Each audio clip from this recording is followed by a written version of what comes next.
ఇరాన్పై చేసిన యుద్ధం కారణంగా అమెరికా ఇప్పటికే భారీగా నష్టపోయింది. మరోవైపు ఈ యుద్ధం కారణంగా పెరిగిన ధరలతోటి అమెరికా ప్రజలు నానా ఇబ్బందులు పడుతున్నారు. ట్రంప్ సర్కారుపై తీవ్ర ఆగ్రహంతో రగిలిపోతున్నారు కూడా. ఇరాన్ దగ్గర అణ్వాయుధాలు ఉండకూడదనే లక్ష్యంతో అమెరికా ఇజ్రాయెల్లో ఇరాన్పై భారీ దాడికి దిగిన సంగతి తెలిసిందే. ఈ యుద్ధం కారణంగా ఇరాన్ కూడా భారీ మూల్యం చెల్లించుకోవాల్సి వచ్చింది. అమెరికా ఇజ్రాయెల్ను దాడి చేసిన తొలి రోజే Iran supreme leader Ayatollah Ali Khomeini చనిపోయిన సంగతి తెలిసిందే. భారీ నష్టాలు చవిచూసినా కూడా ఇరాన్ ఎక్కడా కూడా అమెరికా కోరుకున్నట్లు సరెండర్ కాలేదు. అమెరికా అధ్యక్షుడు డొనాల్డ్ ట్రంప్ ఎన్ని హెచ్చరికలు జారీ చేసినా సరే ఇరాన్ ఏమాత్రం రాజీ పడకుండా యుద్ధానికి సై అంటే సై అంటూ వస్తోంది. ఇప్పటికీ అదే టెంపర్మెంట్ను కొనసాగిస్తోంది. మరోవైపు ఇరాన్పై రెండోసారి దాడులకు అమెరికా అధ్యక్షుడు డొనాల్డ్ ట్రంప్ కాలు దూకుతున్నా కూడా గల్ఫ్ దేశాలు మాత్రం ఇందుకు ఏమాత్రం అంగీకరించడం లేదు. మరోసారి ఇరాన్పై దాడులు జరిగితే పరిస్థితి చేయి దాటిపోయే అవకాశం ఉందనే ఆందోళనతో గల్ఫ్ దేశాలు అమెరికాను కట్టడి చేస్తున్నాయి. ఇదే విషయాన్ని కొద్ది రోజుల క్రితం డొనాల్డ్ ట్రంప్ స్వయంగా ప్రకటించారు కూడా. తాను ఇరాన్పై యుద్ధానికి సిద్ధమైతే గల్ఫ్ దేశాల కోరిక మేరకు ఈ యుద్ధాన్ని వాయిదా వేసినట్లు కూడా ఆయన చెప్పారు. ఎలాగైనా సరే అమెరికా ఇరాన్ల మధ్య ఒక ఒప్పందం కుదిర్చేందుకు గల్ఫ్ దేశాలతో పాటు రెండు దేశాల మధ్య మధ్యవర్తిగా వహిస్తున్న పాకిస్తాన్ కూడా తన వంతు ప్రయత్నాలు చేస్తుంది.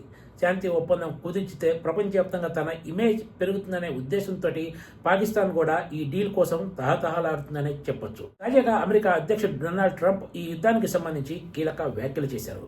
ఇరాన్తో కీలక ఒప్పందం తుది దశలో ఉందని, చర్చలు కీలక దశకి చేరుకున్నాయంటూ కూడా ఆయన తన సోషల్ మీడియా ట్రూత్లో వెల్లడించారు. ఇజ్రాయెల్తో పాటు ఆ ప్రాంతంలోని ఇతర దేశాలతో కూడా చర్చలు జరిపినట్లు ఆయన తెలిపారు. అమెరికా ఇరాన్ల మధ్య కీలక ఒప్పందం చాలా వరకు చర్చల ద్వారా కుదిరింది. ఇజ్రాయెల్ ప్రధాని నెతన్యాహుతో కూడా ఫోన్లో మాట్లాడాను.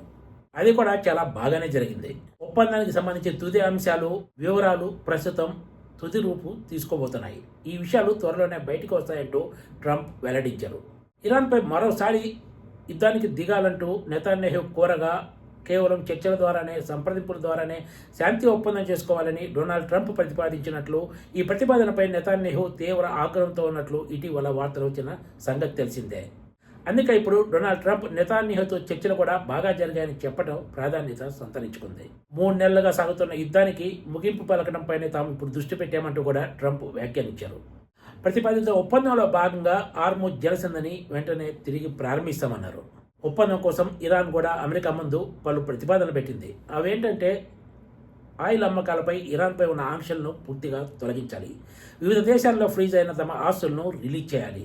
వీటితో పాటు మరికొన్ని కీలక ప్రతిపాదనలు కూడా ఉన్నాయి. అయితే అమెరికా చెప్తున్నట్లు కాకుండా హార్ముజ్ జలసంధిపై పూర్తిగా ఇరాన్ నియంత్రణే కొనసాగుతుందని ఆ దేశం స్పష్టం చేస్తోంది. అయితే అమెరికా మాత్రం ఇరాన్ యురేనియం నిల్వలను వదులుకోవడానికి సిద్ధపడినట్లు ఆ దేశ మీడియాలో వార్తలు వస్తున్నాయి. అయితే ఈ అంశంపై ఇరాన్ అధికారికంగా ఎక్కడ స్పందించలేదు ఇంతవరకు.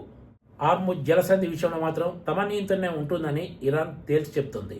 యుద్ధానికి ముందున్న స్థాయిలో ఓడల రాకపోకలకు అనుమతిస్తామని మాత్రమే తాము చెప్పామని, అంతకు ముందు ఉన్నట్లు స్వేచ్ఛ రవాణాకు అంగీకరించేది లేదని ఇరాన్ తేల్చి చెప్తుంది. ఈ సమస్యలన్నింటినీ అధిగమించి అమెరికా ఇరాన్ల మధ్య శాంతి ఒప్పందం ఎలా తుది షేపు తీసుకుంటుందో వేచి చూడాల్సిందే. Please subscribe TGTV.